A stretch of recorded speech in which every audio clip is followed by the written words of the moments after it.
स्वामी विवेकानंद एक बहुत बड़े न केवल लेखक थे, न केवल प्रवचनकार थे, पर बहुत बड़े कवि भी थे, गीतकार थे और न केवल संगीतकार थे, पर उन्होंने रचना भी की है बहुत सारी कविताओं की। As a poet also he is got it, allrounder थे, जीनियस। तो उनकी प्रतिभा, मल्टीफेसेड पर्सनालिटी। तो उनके जो काव्य है उसमें हम देखते हैं कि एकदम अलग ही प्रकार के काव्य हैं। ये काव्य हम पर इतने असर क्यों करते हैं? नंबर एक, प्रत्येक कार्य में कुछ संदेश है। नंबर दो, प्रत्येक काव्य किसी न किसी नेसेसिटेड है, या तो उनकी खुद की समस्याओं से जब गुजर रहे हैं तब लिखा है, या किसी और को समस्याओं से वहाँ से गुजारने के लिए उनकी, जैसे हमने पहले पढ़ा था, जब गुडविन की मृत्यु हुई तो उनकी माँ को उन्होंने रिक्वेस्ट इन पेस ये कविता लिख करके दी थी। फिर और किसी की मृत्यु के समय, अभी बालाजी को कुछ ही दिन पहले हमने पढ़ा, उसके युवा पुत्र की जब मृत्यु हो गई, तब उन्होंने बहुत ही अच्छा ढाढ़स बंधाते हुए सुंदर पत्र लिखा। तो ये स्वामी जी की काव्य भी किसी न किसी प्रकार से नेसेसिटेड हैं, और जीवन दर्शन पूरा उसमें परिलक्षित होता है। ऐसी प्रकार का नहीं है, उसमें भावना भी है, इमोशंस भी हैं, उच्चतर भावना है और सिंपल एक्सप्रेशन है। This is the beauty of Swami ji इस पोएम।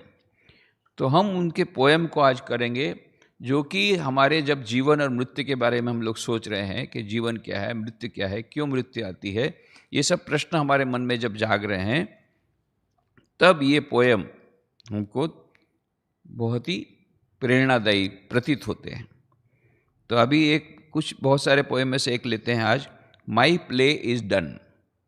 16 मार्च 1895 को, 16 मार्च 1895 को न्यूयॉर्क में उन्होंने यह कविता लिखी थी। My play is done, ever rising ever falling with the waves of time still rolling on I go, from fleeting scenes to scene ephemeral with life's currents ebb and flow. Oh, I am sick of this unending force. These shores, they please no more. This ever running, never reaching, nor even a distant glimpse of a shore. From life to life, I am waiting at the gates. Alas, they open not. Dim are my eyes with vain attempt to catch one ray long sought. On little life's high, narrow bridge I stand and see below the struggling, crying, laughing throng, for what? No one can know. In front, yon gates stand, frowning dark, and say, no farther way. This is the limit. Tempt not fate, bear it as best you may. Go, mix with them, and drink this cup, and be as mad as they. Who dares to know but comes to grief, stop then, and with them say, and with them stay. Alas for me, I cannot rest. This floating bubble, earth, its hollow form, its hollow name, its hollow death and birth, for me is nothing. How I long to get beyond the crust of name and form. Ah, open the gates to me, they open must. Open the gates of life, O mother, to me, thy tired son. I long, oh, long to return home, mother, my play is done. You sent me out in the dark to play and wore a frightful mask. Then hope departed, terror came, and play became a task. Tossed to and fro from wave to wave in this seething, surging sea of passions strong and sorrows deep, grief is and joy to be. Where life is living death, alas, and death, who knows but it is another start, another round of this old wheel of grief and bliss. Where children dream bright, golden dreams, too soon to find them dust, and look back to hope long last, and life a mass of trust. Life a mass of rust. Too late the knowledge age doth gain, scarce from the wheel we are gone, when fresh young lives put their strength to the wheel which thus goes on, from day to day, and year to year, it is but delusion's toy. false hopes its motor, desire, knave, its spokes are grief and joy. I go adrift and know not whither. Save me from this fire. Rescue me, merciful Mother, from floating with desire. Turn not to me thy awful face. It is more than I can bear. Be merciful and kind to me, to chide my faults forbear. Take me, O Mother, to those shores where strife forever cease, beyond all sorrows, beyond tears, beyond them, earthly bliss, whose glory neither sun nor moon nor stars that twinkle bright, nor flash of lightning can express, they but reflect its light.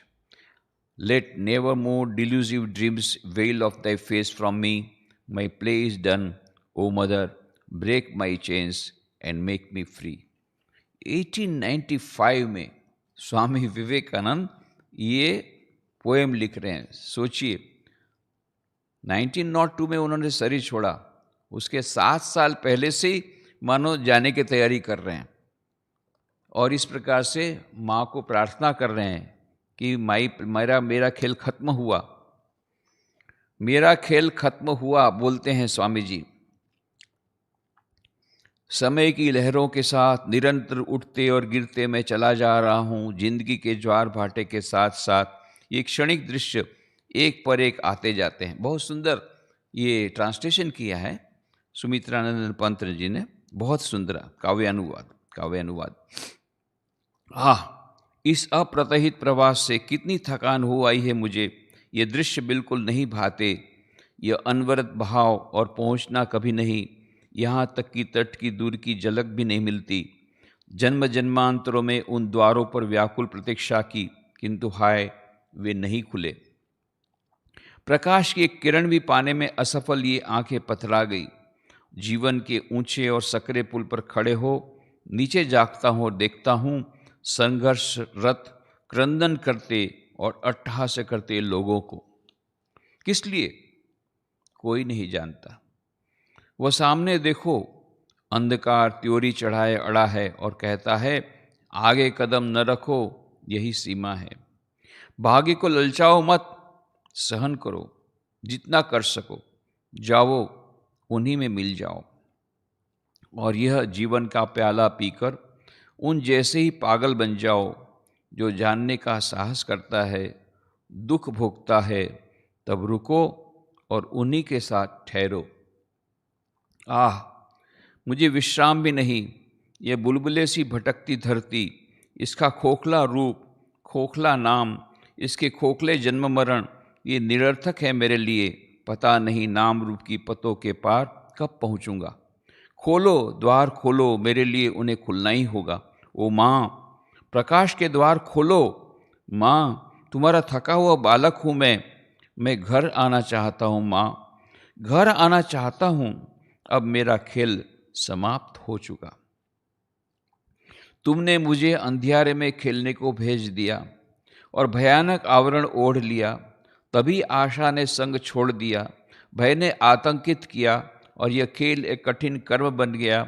इधर से उधर लहरों के थपेड़े झेलना, उद्दाम लालसा और गहन पीड़ाओं के उफनते हुए उत्ताल तरंगों से पूर्ण महासमुद्र में सुखों की आशा में, जहाँ जीवन मृत्यु सा भयानक है और जहाँ मृत्यु फिर नया जीवन देकर उसी समुद्र की लहरों में सुख दुख के थपेड़े सहने को ढकेल देती है.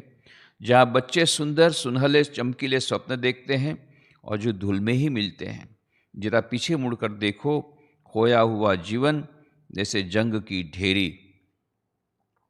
बहुत देर से उम्र को ज्ञान मिलता है जब पहिया हमें दूर पटक देता है.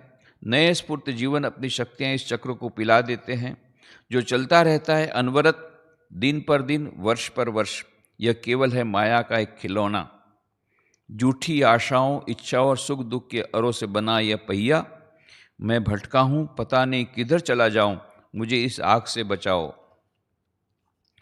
रक्षा करो दयामयी माँ, इन इच्छाओं में बहने से बचाओ. अपना भयावना रौद्र मुख न दिखाओ माँ, यह मेरे लिए असह्य है.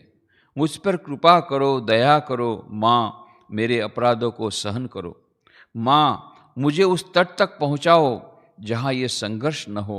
इन पीड़ाओं, इन आंसुओं और भौतिक सुखों के परे जिस तट की महिमा को ये रवि, शशि, उड़गन और विद्युत भी अभिव्यक्त न देते, सहज उसके प्रकाश का प्रतिबिंब लिए फिरते हैं। ओ माँ, ये मृग पिपसा भरे स्वप्नों के आवरण तुम्हें देखने से मुझे न रोक सकें। मेरा खेल खत्म हो रहा है माँ, ये श्रृंखला की कड़ियाँ तोड़ो माँ, मुक्त करो माँ, मुझे मुक्त करो। बहुत ही सुंदर यह काव्य स्वामी विवेकानंद के सभी काव्यों में इतनी अद्भुत वह भावनाएं और प्रत्येक काव्य में आध्यात्मिक अर्थ, निगूढ़, अत्यंत गूढ़ आध्यात्मिक अर्थ रहता है। बहुत ही सुंदर भावों की अभिव्यक्ति रहती है। भावना भी उसी प्रकार से उत्तंग, भाषा भी उसी प्रकार से उत्तंग। तो ये समझ सकते हैं कि स्वामी विवेकानंद केवल एक, he was not only a spiritual giant, एक विशेष प्रकार के जिनको भगवान ने कितनी प्रकार की शक्तियां दी। Player, writer, orator, builder, national builder, institution builder, और ऊपर से पोएट, ऊपर से कवि। और ऐसे कवि जो जीवन की समस्याओं के साथ आध्यात्मिक अर्थ को उसमें समाते हुए बहुत बड़ा संदेश देते हैं प्रत्येक काव्य, और हमें साथ साथ में एक बहुत बड़ा आश्वासन देते हैं। और मुख्य स्वर यही है कि यह पूरा game, this whole life is a game, यह पूरा खेल है। तो एक खेल, इस खेल को छोड़ करके एक दिन जाना होगा, एक दिन जाना होगा, सबको जाना होगा। कोई भी एक भी व्यक्ति ऐसा नहीं है जो खेल खेलता रहेगा। खेल खत्म होगा, फिर से मृत्यु होगी, फिर जन्म होगा, फिर से खेल चलेगा। ये इस प्रकार से नए नए नए खेल चलेंगे जब तक कि वह माँ जगदम्बा, वह ईश्वर, ये ब्रह्म ज्ञान नहीं हो जाता, ये मुक्ति नहीं हो जाती, या निर्वाण नहीं हो जाता, आत्म साक्षात्कार नहीं हो जाता। एक ही वाले अनेक नाम हैं उसके, एक ही स्थिति के। ब्रह्म ज्ञान कहो, आत्म साक्षात्कार कहो, निर्वाण कहो, ईश्वर लाभ कहो। यह जो अंतिम स्थिति जब तक नहीं होती, दिव्यता की अभिव्यक्ति नहीं हो जाती, तब तक ये खेल खेलना पड़ेगा। और ये खेल को अच्छी तरह खेलने के लिए जीवन और मृत्यु दोनों खेल है, जैसे मैंने बताया उस दिन। दोनों खेल भी के जो नियम हैं उनको जान करके हमको अच्छी तरह खेलना पड़ेगा। तो जीवन के भी कुछ खेल के नियम हैं, मृत्यु के भी खेल के नियम हैं, पुनर्जन्म का सिद्धांत और कर्म का सिद्धांत। इसको ध्यान में रखते हुए हमें जीवन का खेल इस प्रकार से खेलें कि अंत में कबीर ने जैसा कहा था, जब तू आया जगत में, जग हंसे तू रोए, ऐसी करनी कर चलो, मरते समय तुम हंसो जग रोए। यह जो बात कही थी, ये हमारे मनसुख साहब मानो अपने जीवन के द्वारा दिखा के गए। आनंद से थे, इतना मजा करते थे बुढ़ापे में। चाहे भले कुछ वर्ष पहले उनकी पत्नी भी चली गई थी, उनको संतान भी कुछ नहीं थी, फिर भी आनंद में रहते थे और पूरे आध्यात्मिक उनका जीवन था। तो इस प्रकार से वो हंसते हंसते चले गए। अभी कल भी हमारे स्वामी जी उनको देखने गए तो कॉन्शियस नहीं थे, पर उनके चेहरे पर प्रशांति थी। वो फोटो भी भेजा है उनको। तो कहने का मतलब वो हंसते हंसते चले गए, बाकी सब बहुत लोग रो रहे हैं। उनके तो हजारों ये विद्यार्थी थे, जो पूरे विद्यार्थी हैं, देश विदेश में हैं, बड़ी बड़ी पोस्ट पर हैं। तो ये सब रो रहे हैं। तो ये मानो उन्होंने अपने जीवन सार्थक कर दिया। जो सार्थक किसको बोलते हैं कि जब तू आया जगत में, जगह से तू रोए, ऐसी करनी कर चलो, मरते समय तुम हंसो जग रोए। यह मानो ये कबीर की वाणी उन्होंने अपने जीवन में की है। और यही हम लोग को भी करना है कि हम इस प्रकार से जीवन जिए कि हम लोग को यह मानो आनंद धाम में जाएं, आनंद सबकी सेवा करते करते जाएं, ताकि हमको मन इस समय गम न रहे कि भाई मैंने किसी का बुरा, ये हमको इस आश्वासन रहे हमने किसी का बुरा प्रयत्न नहीं किया। प्रयत्न किया है किसी का बुरा नहीं करने का, हमने जानबूझ के किसी को बुरा नहीं किया, बस जितना हो सके सेवा की है। अब आनंद धाम में जा रहे हैं, भगवान का नाम लिया, भगवान के धाम में जा रहे हैं। ये आनंद के साथ हम लोग ये खेल खत्म करके हम जा सकें, ये हमारे जीवन का लक्ष्य, ये ईश्वर हमें इसमें मदद करें। इस प्रार्थना के साथ ओम शांति शांति शांति। हरि ओम तत्सत। श्री राम कृष्णार्पणमस्तु।